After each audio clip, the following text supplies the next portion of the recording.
দারুণ তথ্যই বলবো। দেখেন, আমরা কি করি, সবসময় ডিফেন্সিভ খেলি। খেলা কিন্তু দুই ধরনের হয়, একটা হচ্ছে ডিফেন্সিভ আর একটা হচ্ছে অফেন্সিভ। অফেন্সিভ আর ডিফেন্সিভ কি? অফেন্সিভ মানে হচ্ছে আক্রমণাত্মক খেলবেন, আর ডিফেন্সিভ হচ্ছে আপনি ঠেকিয়ে খেলবেন, নিজেকে বাঁচিয়ে বাঁচিয়ে খেলবেন। আমরা যারা সেলসের চাকরি করি, আমরা বেশিরভাগ লোক কি করি, আমরা ডিফেন্সিভ খেলি। ডিফেন্সিভ খেলি কেন? আমি আপনাকে একটু বুঝিয়ে দিই আমি কোন জায়গায় ডিফেন্সিভের খেলার কথাটা বলছি। প্রথমত, আপনার স্যালারি হয়তো 30,000 টাকা, কিন্তু আপনি ভাবতেছেন আরে এই 30,000 টাকাই তো আমার আমার কাছে আমার জন্য মূল্যবান। 30,000 টাকা আমি মাস শেষে না পেলে আবার ঘর ভাড়া দিতে পারবো না, আমি ফ্যামিলিতে পাঠাবো না, আমি নিজে চলতে পারবো না। এটা একটা খুব জরুরি বিষয়, এটাকে বলা হয় ডিফেন্সিভ গেম।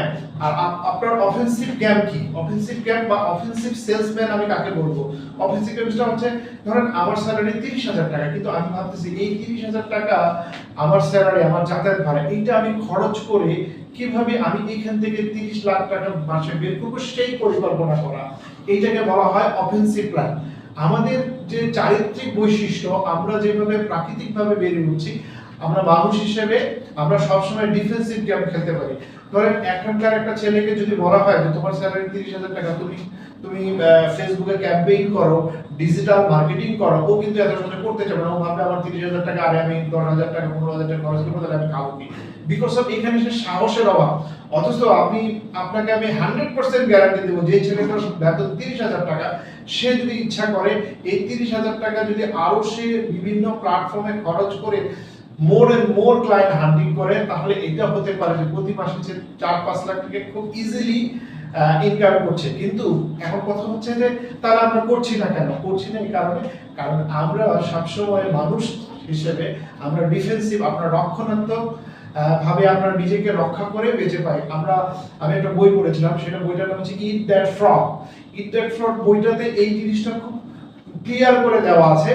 আমরা আমরা কঠিন কাজগুলো, আমাদের মস্তিষ্ক আমাদেরকে সিগন্যাল করে যে কাজটা কঠিন, যে কাজের সম্ভাবনা কম, সেই কাজগুলো আমরা করতে চাই না। এরকম অনেক কোম্পানি আছে, আমি দেখেছি যে অনেক বড় বড় কোম্পানি আছে যারা নামমাত্র একটা বেতন দেয়, ইনসেনটিভটাও ঠিক নেয়, কিন্তু অনেক ভালো ভালো ছেলে ওই কোম্পানিগুলো স্যাটিসফ্যাকশন থাকে, বছরের পর বছর থাকে, কিন্তু প্রমোশন পায় না, আবার সেই অনুযায়ী ইনসেন্টিভ পায় না যেটা তাদের যোগ্যতা। এটা আমাদের এখানে অনেক ধরনের আছে, অনেক কোম্পানি আছে এটা করে, কিন্তু তারপরেও তারা বছরের পর বছর ওই কোম্পানিগুলো থাকছে। কারণ একটাই, কারণ হচ্ছে যে ওই ছেলেটা চায় নিশ্চয়তা।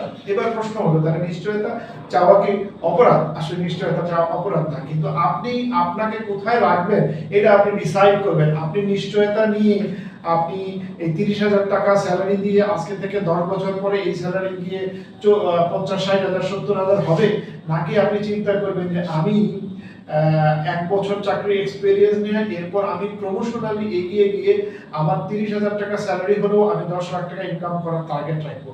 সবাইকে অসংখ্য ধন্যবাদ। বিষয়টা আমি ক্লিয়ার না হলে আপনি আমার কমেন্ট বক্সে কমেন্ট করবেন। আমি